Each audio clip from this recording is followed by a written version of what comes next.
Bonjour mes amis, comment allez-vous? Quelle est la couleur de vos cheveux? Est-ce qu'ils sont noirs, blonds, roux ou bien châtains? Grand-mère, est-ce qu'elle a les cheveux gris? Sont-ils longs vos cheveux ou bien courts ou bien mi-courts? Et grand-père, est-il chauve?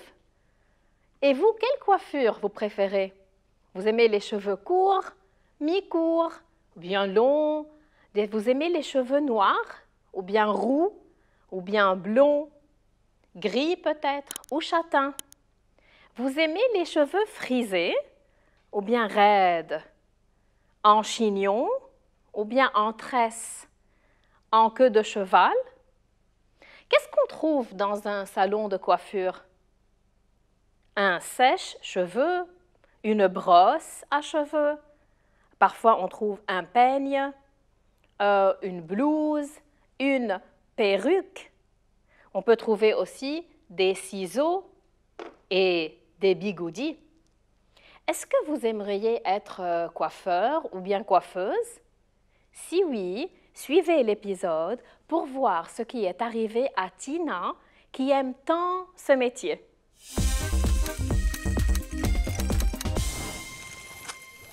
Au salon de coiffure. Tina aime accompagner sa maman au salon de coiffure. Elle observe le coiffeur travailler. Il coupe les cheveux de ses clientes, les coiffe avec un sèche-cheveux et des brosses rondes. Parfois, il étale de la teinture sur des mèches de cheveux, les enroule dans des bigoudis. Un jour, en jouant avec sa cousine dans sa chambre, une idée lui vient à l'esprit. « Veux-tu jouer à la coiffeuse avec moi? Tu seras ma cliente. Qu'en penses-tu » demande Tina. Aussitôt dit, aussitôt fait. Tina installe une chaise devant le miroir, prend une brosse à cheveux, ouvre la boîte à couture, en retire une grande paire de ciseaux. Tina commence par brosser les beaux cheveux blonds de sa petite cousine, puis prend une mèche et sans hésitation la coupe.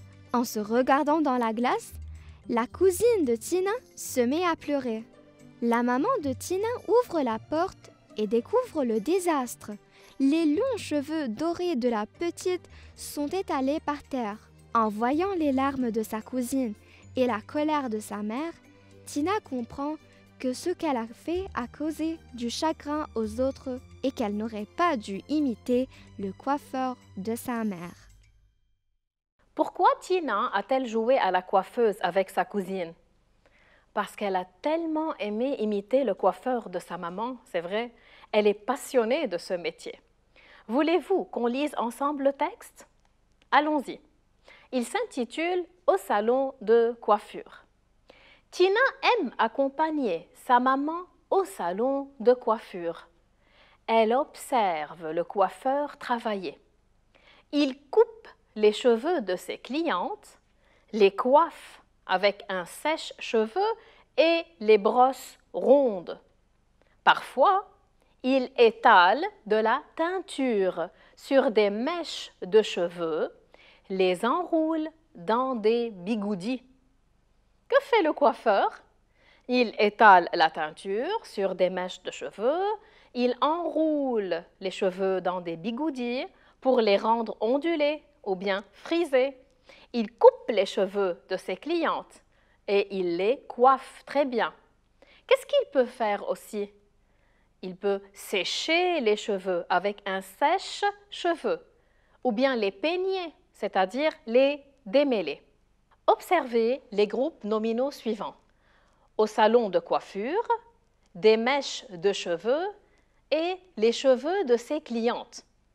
On va trouver ensemble le noyau de chaque groupe, c'est-à-dire le mot principal, le chef du groupe. Il y a salon, mèche et cheveux. Très bien, on les appelle les noms noyaux, c'est-à-dire les noms les plus importants dans ces groupes nominaux. Trouvons ce qui complète ces mots, ce qui donne plus d'informations.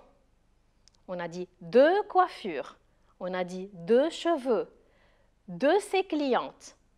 Remarquez avec moi, par quoi commence-t-il? Par la préposition de. Il complète des noms. Donc, on les appelle des compléments du nom. Regardez maintenant ces exemples. Un sac en plastique, les cheveux de ses clientes et au salon de coiffure. Il donne des informations concernant le nom. De quoi il est fait, par exemple un sac en plastique. Ou aussi à qui il appartient quand je dis les cheveux de ses clientes.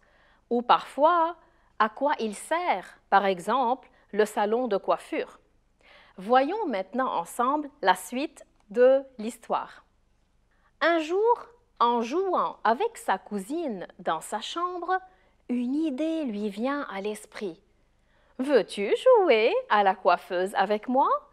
Tu seras ma cliente. Qu'en penses-tu » demande Tina.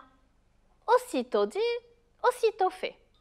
Tina installe une chaise devant le miroir, prend une brosse à cheveux, ouvre la boîte à couture, en retire une grande paire de ciseaux. Tina commence par brosser les beaux cheveux blonds de sa petite cousine, puis prend une mèche et, sans hésitation, la coupe. Quel jeu de rôle les filles jouent-elles? Tina est la coiffeuse et sa cousine la cliente. Remarquez les verbes installe, prend, ouvre, retire, brosse et coupe. Quelles sont les actions faites par Tina? Elle installe une chaise devant le miroir, prend une brosse, ouvre la boîte à couture, en retire des ciseaux, brosse les cheveux de sa cousine et les coupe. Très bien. Attention, on dit toujours une paire de ciseaux ou des ciseaux. On dit aussi des lunettes, des jumelles. Voyons voir maintenant ce qui va se passer. En se regardant dans la glace, la cousine de Tina se met à pleurer. La maman de Tina ouvre la porte et découvre le désastre. Les longs cheveux dorés de la petite sont étalés par terre. En voyant les larmes de sa cousine et la colère de sa mère, Tina comprend que ce qu'elle a fait a causé du chagrin aux autres et qu'elle n'aurait pas dû imiter le coiffeur de sa mère. À votre avis, comment la mère de Tina a-t-elle réagi quand elle a vu ce que sa fille a fait? Elle lui a parlé longtemps, bien sûr, à propos du mal qu'elle a causé. Est-ce que vous avez aimé l'histoire de Tina qui voulait jouer au coiffeur? Finalement, je vous rappelle qu'il faut toujours penser aux résultats de nos comportements pour ne pas les regretter par la suite. Vous avez aimé l'épisode? En espérant de vous revoir la fois prochaine, je vous dis au revoir.